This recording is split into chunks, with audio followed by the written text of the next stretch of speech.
sejak kebangkitannya, ulama bersama pengikut-pengikutnya istiqomah dan setia, jaga akidah dan sunnah Rasulnya. Alhamdulillah segala puji baginya, ulama bersama pengikut-pengikutnya istiqomah dan setia, menjaga agama Nusa dan bangsa.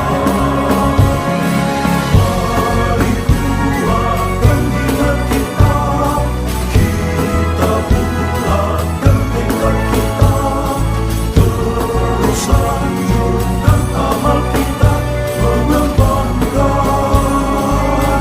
khidmat kita. Alhamdulillahilladzi tawada'a kullu syai'in li'azamatihi wa dhalla kullu syai'in li'izzatihi wastalama kullu syai'in liqudratihi.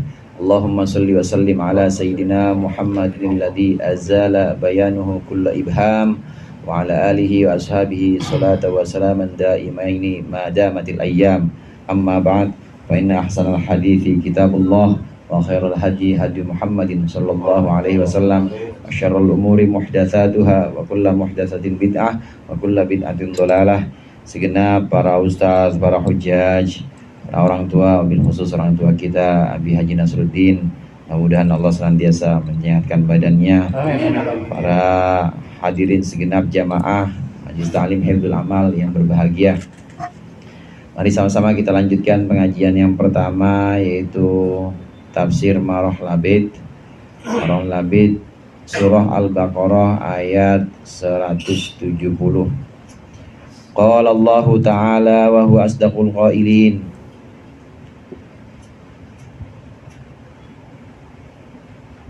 wa idza qila lahum ittabi'u ma anzalallahu qalu bal nattabi'u ma alfaina 'alaihi aba'ana.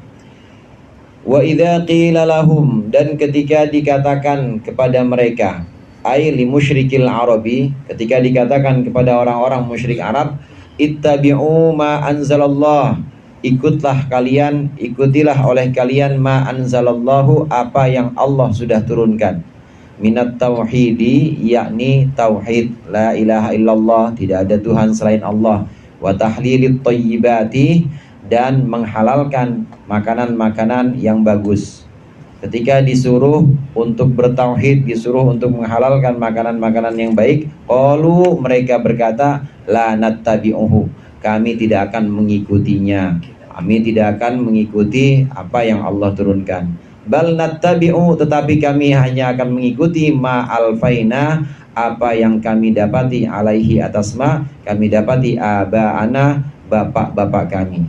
Ai ma wajadnahum, maksudnya kami mengikuti sesuatu, wajadnahum alaihi, yang kami menemukan bapak-bapak kami tetap atas ajaran itu, min ibadatil asnami, yaitu menyembah berhala, tahrimit thayyibati, dan mengharamkan kebaikan atau mengharamkan makanan yang baik-baik, wa nahwi dzalika, dan lain-lain. Qala Allah Ta'ala, berfirman Allah Ta'ala, awalau kana aba'uhum, apakah mereka tetap mengikutinya meskipun ada bapak-bapak mereka, ai maksudnya ayat tabi'unahum, apakah mereka akan tetap mengikuti bapak moyang mereka, wa in kanu abauhum, meskipun ada bapak mereka itu la yaqiluna syai'an, tidak bisa memahami sesuatu, minad dini, dari agama, wala yahtaduna, dan juga tidak mendapat petunjuk, ilal haqqi, kepada kebenaran. Ayat 170 surah Al-Baqarah. Di ayat sebelumnya diceritakan bahwa dua golongan atau dua sikap orang-orang musyrik Mekah. Yang pertama, ini ada yang menyembah berhala, menyembah patung-patung. Syiriknya syirik kasar ini. Nyembah berhala, nyembah patung, nyembah benda-benda yang memang mereka anggap punya kekuatan. Karena ada syirik alus juga. Syirik alus itu nyembah diri sendiri. Nyembah diri sendiri, perasaan lagi ngaca nih, gua doang yang paling ganteng. Karena memang manusia itu, hadirin, ada kecenderungan buat cinta kepada diri sendiri itu ada. Coba dah kalau lagi foto bareng, Cingio foto bareng-bareng, yang pertama kali lihat fotonya sendiri atau foto orang lain kira-kira? Wah, ini kayaknya gue paling cakep nih. Yang lain buruk semua gambarnya gue. Pasti yang dilihat dirinya sendiri. Ada kecenderungan untuk mencintai diri sendiri. Ini kalau berlebihan dan kemudian ya munculnya ujub, munculnya satu kesombongan, maka bisa menyembah diri sendiri. Ini yang namanya syirik halus. Nah, kalau di sini maksudnya adalah syirik kasar ini. Syirik kasar atau musyrik kasar. Orang-orang musyrik Arab yang pertama itu ada yang menyembah berhala, musyrik kasar. Kemudian yang kedua, ada juga yang mengharamkan apa yang sebenarnya Allah halalkan baik-baik. Kemarin sudah kita bahas, sebagian mereka itu ada yang mengharamkan bahirah. Bahirah itu onta yang sudah dinazarkan. Bahirah itu adalah onta yang sudah dinazarkan karena satu bala atau satu penyakit. Kalau saya sembuh, maka saya akan nazarkan onta ini buat hubal, misalnya buat berhala. Nah, kalau udah dinazarkan seperti itu nggak boleh. Jangankan dipotong, dinaikin aja udah nggak boleh. Didiemin aja udah sampai mati tuh onta. Ada yang namanya ham. Ham ini onta juga laki-laki. Onta laki-laki. Ini onta yang memang sudah dinazarkan atau sudah diserahkan untuk berhala mereka. Nggak boleh diapa-apain. Ada yang namanya saibah. Saibah itu juga onta yang dinazarkan susunya. Ada wasilah. Wasilah itu onta perempuan. Dia lahir 3 kali musim beranak, tapi perempuan semua lahirnya. Wah, ini onta jangan diapa-apain ini. Perempuan semua keluar. Ini buat kendaraan atau buat ini buat dewa atau buat berhala mereka. Padahal itu halal, di Islam boleh onta itu. Tapi oleh mereka haramkan. Nah, kelompok musyrik Arab ada yang seperti ini. Ada yang mengharamkan apa yang sebenarnya baik untuk mereka tapi diharamkan. Di ayat ini kemudian Allah ceritakan kalau ada yang menyuruh orang-orang musyrik Mekah, ikuti apa yang Allah turunkan, ikuti apa yang Allah perintahkan kepada kalian, yaitu tauhid, la ilaha illallah, jangan menyembah selain Allah, dan juga menghalalkan apa yang memang sudah Allah halalkan, yaitu onta-onta dan lain sebagainya yang boleh. Kalau dibilang seperti itu, ikuti apa yang Allah sudah gariskan, apa yang sudah Allah perintahkan. Jawaban mereka, nggak mau. Oh enggak, pokoknya saya mah ikut bapak saya. Kami nggak mau, pokoknya kami gimana bapak kami dulu. Bapak kami dulu menyembah berhala, ya kami menyembah berhala juga. Bapak kami dulu mengharamkan onta yang lahir berturut-turut perempuan, maka kami juga mengharamkannya. Selamanya kami tidak akan berubah. Itu orang-orang musyrik Arab. Kalau dibilang seperti itu, diperintahkan seperti itu, mau yang ngomong Nabi Muhammad, mau yang ngomong sahabat-sahabat yang lain, tetap dibantah, nggak mau. Pokoknya ikut nenek moyangnya, ikut mbah-mbahnya, ikut buyut-buyutnya, sebagaimana tradisi mereka. Ada dua di sini.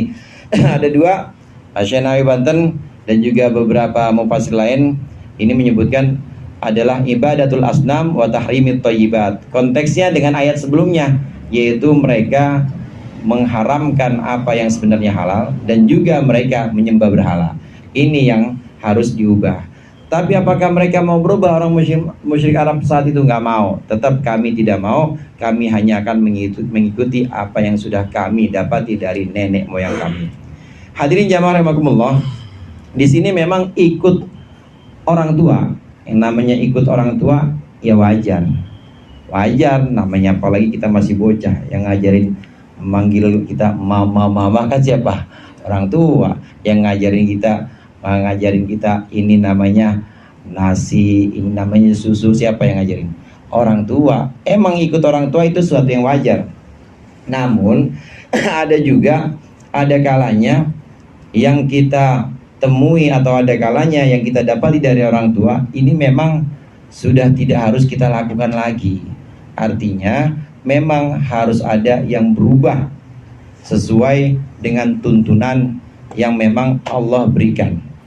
Konteks pada ayat ini orang-orang musyrik Arab itu mendapati mereka mendapati bapak moyang mereka menyembah berhala, mengharamkan onta-onta tertentu, nah mereka mengikuti itu aja. Padahal harusnya sudah ada perubahan. Perubahan di sini hadirin, bisa perubahan yang dimaksud di sini ma anzalallah, apa yang Allah turunkan. ajaran-ajaran yang Allah turunkan, ini pertama bisa berupa pembatalan atau bisa berupa satu keputusan bahwa yang mereka lakukan itu adalah salah semuanya, seperti menyembah berhala, seperti mengharamkan yang halal-halal, onta itu salah maka harus dibatalkan, artinya udah tinggalkan. Ada yang seperti itu.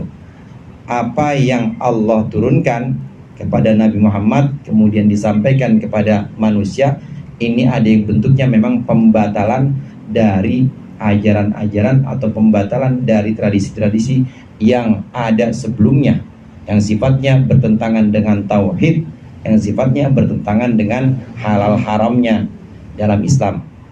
Seperti ini. Kemudian yang kedua, ada juga yang bentuknya bukan pembatalan tapi hanya diluruskan saja, yang mencong-mencong dikit. Kalau yang pertama tadi kan fatal, udah menyembah lebih dari satu Tuhan. Padahal dari dulu ajaran Allah ya la ilaha illallah.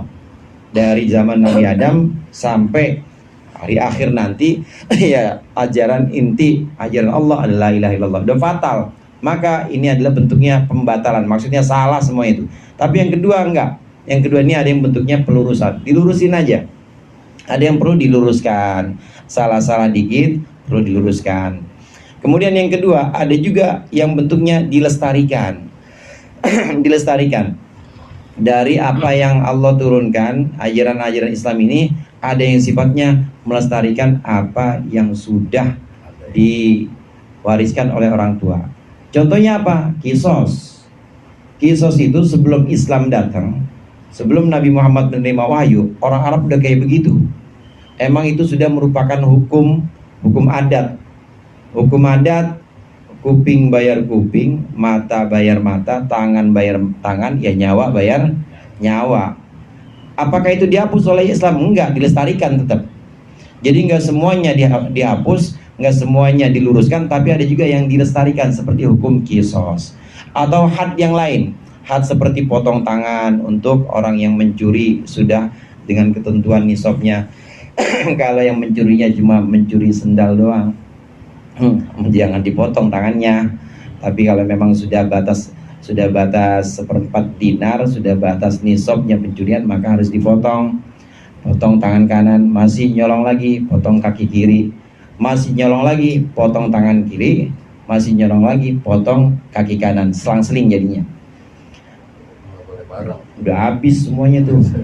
Jalan nggak bisa, nyolong nggak bisa, masih nyolong juga. Pakai kepala dia. Nah, sebelum Islam datang udah ada tuh had seperti itu. Zina juga dicambuk, udah ada. Apakah oleh Islam dihapuskan? Nggak dihapus. Nggak dihapus, tetap dilestarikan. Meskipun itu peninggalan orang tua dulu, iya, tetap dilestarikan. Tapi kalau yang sifatnya sudah fatal, seperti syirik, harusnya la ilaha illallah, dia menyembah selain Allah, dan juga menghalalkan yang haram atau mengharamkan yang halal, ini sudah fatal, maka harus dinyatakan bahwa itu salah. Harus bilang salah, yang salah ya salah. Tapi kalau yang harus dilestarikan, ya harus dilestarikan juga. Ini bukti bahwa nggak bisa kita mengeneralisir. Mengeneralisir tahu ya Bang Cueng? Generalisir itu gebiah-uyah kalau orang Jawa bilang. Gebiah-uyah. Pokoknya kalau generalisir itu pasti salah dah, udah pasti salah. Kalau kita bilang Islam datang pokoknya untuk menghapus semua tradisi, salah pasti. Kalau kita bilang Islam datang untuk menghapus semua tradisi, bilang semua itu udah pasti salah.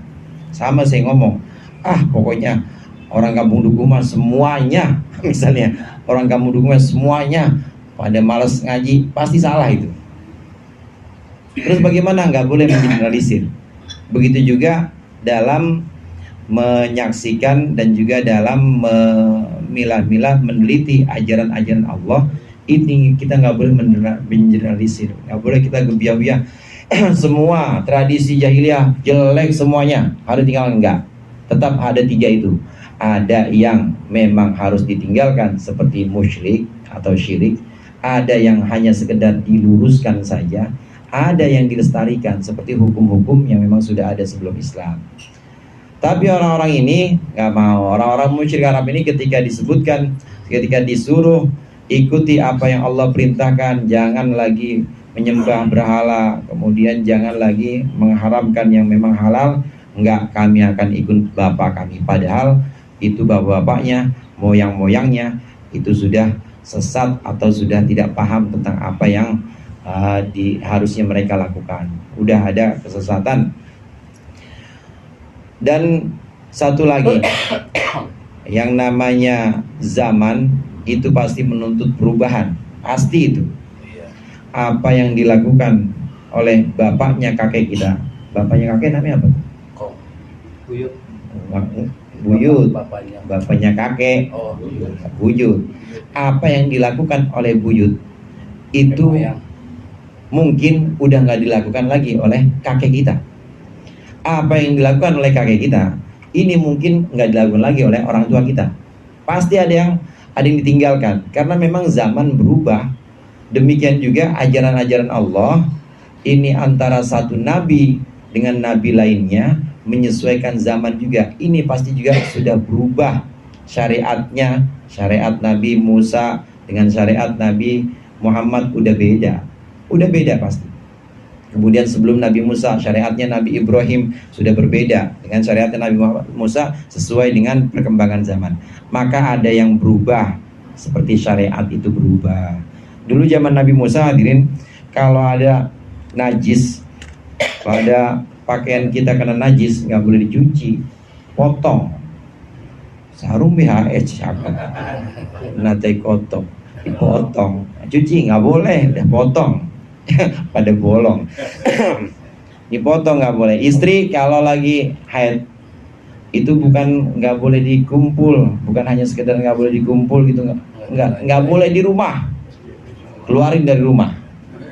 Nah tapi sesuai dengan perkembangan zaman, sesuai juga dengan kesiapan masyarakat, maka berubah itu yang namanya syariat itu berubah. Tapi kalau akidah la ilaha illallah ini nggak berubah tetap. Ini pembahasan akidah ini nggak berubah. Mereka orang-orang musyrik disuruh mengikuti akidah la ilaha illallah, tapi mereka nggak mau. Tetap kami akan mengikuti bapak-bapak kami, moyang-moyang kami. Padahal bapak-bapak mereka itu la yaqiluna syai'an wa la yahtadun. Padahal bapak-bapak mereka itu tidak memahami sesuatu dari ajaran agama dan juga tidak mendapat petunjuk kepada kebenaran. Ayat ini ditutup dengan la yaqiluna syai'an wa la yahtadun. Aqala yaqilu itu artinya memahami sesuatu, memahami ajaran agama dengan akal. Jadi pakai nalar. Dengan akal pakai nalar. Aqala yaqilu. Yaqiluna syai'an minad din. Emang agama bisa dinalar dengan akal? Ada ajaran agama yang bisa dinalar dengan akal, terutama di bagian tauhid, di bagian akidah. Justru di bagian akidah kita harus pakai nalar. Akidah kita, iman kita, kalau taklid maka dia diterima sih. Cuma kalau kita tidak ngaji dan juga kita tidak menggunakan akal, maka kita dosa. Dosanya dosa nggak ngaji sama dosa kufur nikmat akal. Dipakein akal sama Allah, udah diinstal dalam diri setiap orang akal, tapi dianggurin aja tuh, nggak dipakai. Memorinya kosong. Nggak dipakai, maka jadinya nggak berguna akalnya. Namanya kufur nikmat akal. Tanya akidah, soal akidah. Percaya bang hari akhir, hari kiamat ada, iman nggak? Iman saya mah. Apa buktinya? Buktinya saya emang ngikutin aja, kata guru saya begitu. Diterima nggak imannya? Terima. Cuma dosa. Dosanya apa? Auahnya ini nih. Dia ogah pakai yang susah-susah bikin ogah. Auahnya ini yang bikin dia dosa. Nggak mau ngaji, nggak mau menggunakan akal, maka akalnya jadi nggak berfungsi. Akalnya jadi nggak digunakan. Ini yaqiluna syai'an minad din. Bagian-bagian akidah harus pakai nalar. Bagaimana bagian akidah, bagian-bagian keimanan yang sifatnya itu di luar kebiasaan, seperti mujizat Nabi, termasuk juga kejadian-kejadian di hari akhir, di mana tulang belulang semua yang sudah hancur Allah bangkitkan hanya dengan satu tiupan malaikat Israfil. Bagaimana kita meyakini itu? Gampang. Orang yang tadinya nggak ada aja sama Allah bisa ada, apalagi ini udah ada bekas-bekasnya, udah ada tuh bekas, ini bekas tulangnya orang kampung Duku udah ada bakalnya yang dibangkitkan tuh udah ada. Yang tadinya nggak ada sama sekali aja Allah bisa, apalagi yang masih ada bekasnya. Ini bukan berarti dulu lebih sulit dibanding nanti, bukan. Di sisi Allah semuanya sama, gampang semuanya gampang. Bagaimana kita meyakini kejadian-kejadian seperti di hari akhir, kebangkitan itu, kemudian juga mukjizat, meyakini bahwa Nabi Muhammad membelah bulan, gampang. Itu kita tempatkan dalam satu kejadian-kejadian yang oleh akal dianggap jarang atau asing gitu aja, di luar akal. Jadi khariq lil adah, di luar kebiasaan. Tapi jangan bilang itu mustahil, karena di sisi Allah ya semua perkara-perkara yang mungkin itu sifatnya gampang oleh Allah. Mukjizat, kebangkitan di hari akhir, ada jembatan tipisnya rambut dibelah 7, gimana coba? Nah, akal kita bagaimana menerimanya? Terima akal kita, hanya hukumi aja itu sebagai sesuatu yang sifatnya jarang kita lihat. Jangan bilang itu tidak mungkin. Yang tidak mungkin itu atau mustahil. Tidak mungkin itu artinya mustahil. Yang tidak mungkin atau mustahil itu adalah sesuatu yang nggak ada pokoknya. Nggak ada, sesuatu yang nggak ada itu apa? Sesuatu yang nggak ada itu 2 lebih kecil dari 1. Itu namanya nggak ada udah. Udah salah pasti nggak ada. Itu namanya mustahil. Sebagian lebih besar daripada keseluruhan, mustahil itu udah. Namanya mustahil udah nggak ada. Nah yang mustahil udah nggak ada, yang nggak ada udah. Jadi kalau ada pertanyaan, dulu ada pertanyaan, apakah Allah mampu apakah Allah mampu menciptakan makhluk yang turun ke atas? Apakah Allah mampu menciptakan makhluk yang turun ke atas? Itu bukan Allahnya yang nggak mampu. Emang nggak ada yang namanya turun ke atas tuh, nggak ada udah. Turun ke atas nggak ada. Kalau nggak ada ya nggak bakal bisa ada udah. Yang namanya nggak ada. Itu namanya mustahil tuh begitu. Yang namanya mustahil pasti nggak ada. Nah, sedangkan mukjizat, kejadian di hari akhir yang hubungannya dengan akidah, kita harus yakin ini bukan perkara yang mustahil. Ini perkara yang mungkin, kadang-kadang disebut dengan jaiz, bisa terjadi. Hanya saja akal kita kudu mikir dulu. La yaqiluna syai'an minad-din, ini artinya tidak memahami ajaran-ajaran agama yang berupa akidah dengan akal. Dia tidak mau. Wala yahtadun, dan juga tidak mendapatkan petunjuk. Yahtadun ini mendapatkan petunjuk bisa juga kita artikan ya la yahtaduna ilal haq. Ada bagian-bagian agama yang memang tidak bisa kita pakai akal. Jadi gimana? Ikutin aja, udah ikutin. Kalau tadi urusan iman atau urusan akidah, kita yakin hari akhir ada, kita yakin bahwa Tuhan itu wajib satu, itu harus dinalar oleh akal. Yakin bang kebangkitan ada yakin. Emang apa dasarnya? Emang dalil aklinya atau argumentasinya apa? Argumentasinya Allah aja bisa menumbuhkan rumput yang kita lihat di tanah itu nggak ada apa-apanya. Kita nggak ngelihat kan ada daun di tanah. Tahu-tahu hujan tumbuh gitu aja. Nah, dalilnya tuh. Di gedung aja pada rumput ya. Nunggu. Iya, dalilnya secara akal tuh seperti itu. Nah, harus bisa seperti itu. Ini namanya yaqiluna syai'an. Tapi ada juga bagian-bagian agama yang hanya mengandalkan hidayah atau mengandalkan petunjuk langsung, nggak usah kita nalar. Seperti apa? Seperti kewajiban sholat, seperti jumlah rakaat sholat. Kenapa subuh 2 rakaat, kenapa maghrib 3 rakaat? Nah ini udah nggak bisa nalar, ikutin aja. Urusan-urusan akidah kita harus nalar dan harus kita pakai akal supaya keyakinan kita mantep. Nah sedangkan urusan ibadah, bukan urusan akidah tapi urusan ibadah, seperti haji ya ke Makkah, sholat 2 rakaat subuh, 3 rakaat maghrib, ini ngikut aja sama Nabi, karena dasarnya mengikuti Nabi kalau ibadah. Dan memang harus mengikuti Nabi, nggak usah nalar. orang tua atau moyang-moyang musyrik Arab saat itu, mereka tidak menggunakan akal dan juga tidak mendapat petunjuk. Kita tahu bahwa masa fatrah kosong, masa kekosongan itu antara Nabi Isa sampai Nabi Muhammad, ini adalah masa kosong paling panjang, sekitar 500 tahun nggak ada Nabi. Gimana itu 500 tahun nggak ada Nabi? Ya, orang kampung aja nih 10 tahun nggak ada ustadz aja 10 tahun nggak ada ngaji, udah pada hancur-hancuran dah pasti dah. Ya, kadang-kadang ada yang kasih fatwa, gimana hukumnya ini kawin ya sama perempuan kalau kawin. Terus kalau sama ini boleh nggak, sama sepupu boleh nggak? Ya sepupu boleh, ya, boleh benar maksudnya. Terus kalau sama ibu tiri udah fatwanya macam-macam.